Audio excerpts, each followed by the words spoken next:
সম্প্রতি একজন নেতা বলেছেন, মোল্লারা অন্য মানুষের ঘরে খেয়ে অন্যের ঘরে থেকে আবার 500 টাকা হাদিয়া পেলে নাকি ফতোয়া পরিবর্তন হয়ে যায়।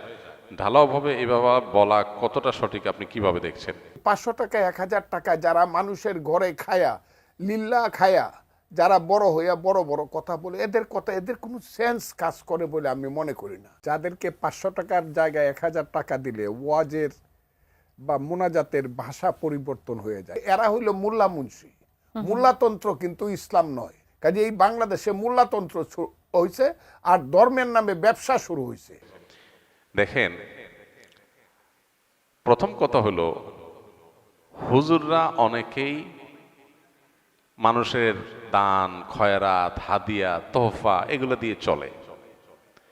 দান খয়রাত এদেশে কেউ জোর করে আদায় করে না, এটা খুশি হয়ে মানুষ দেয়। হুজুরের একবেলা খাওয়াইলো বা 3 বেলা খাওয়াইলো, হাদিয়া দিল, তোহফা দিল, এগুলো কি হুজুররা চাঁদাবাজি করে আদায় করে? কিন্তু যেসব নেতারা এই কথাগুলো বলে, ওনারা তো মানুষের কাছ থেকে চাঁদাবাজি করে টাকা নেয়।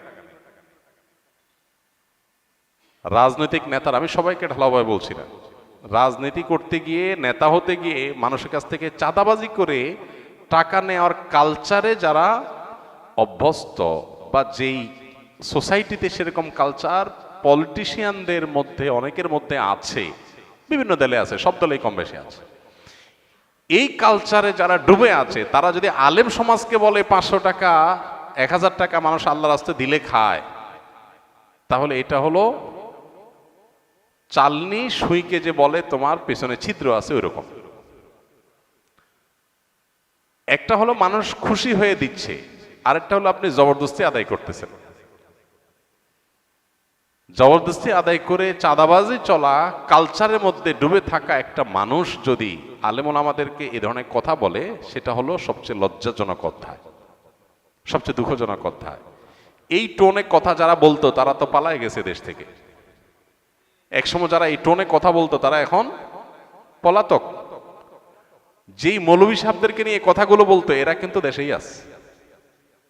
যে হুজুরদেরকে খোঁচাখুচি করতো ওই হুজুররা সব আর খোঁচান্নারা পালায় চলে গেছে। আল্লাহ তাআলা এখান থেকে আমাদেরকে শেখার তৌফিক দান করুন। অনেকেই আছেন মাইক পেয়ে গেলে মাত্রা জ্ঞান থাকে না। ঠিক আছে, এটা ঠিক, হুজুরদের মধ্যে অনেক হুজুর হয়তো 500 জায়গায় 1000 টাকা দিলে কথা ঘুরে ফেলে, হতে পারে। কিন্তু সেটাকে আপনি ঢালাও ভাবে বললেন, আলেম সমাজকে আপনি তাচ্ছিল্য করলেন, তুচ্ছ করলেন, তাদেরকে আপনি হেয় করলেন।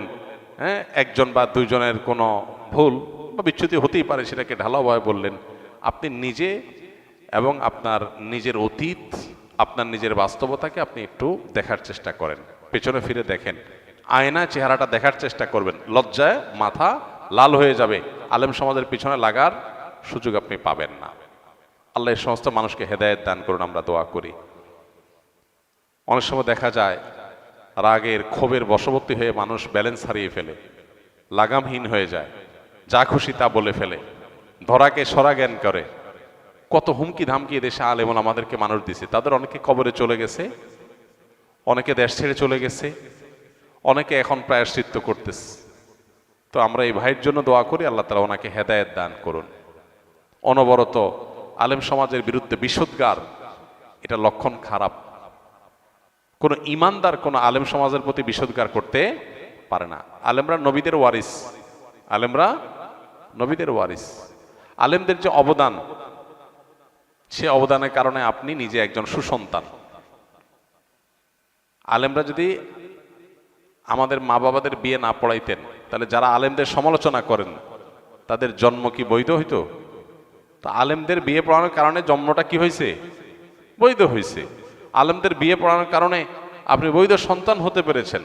আলেমরা আপনাদের জানাজা পড়ায়, আলেমরা আপনাদেরকে নীতি নৈতিকতা শিখায়, যৌতুক প্রথাকে এদেশ থেকে বিদায় করেছে, বিতাড়ন করেছে আলেমরা।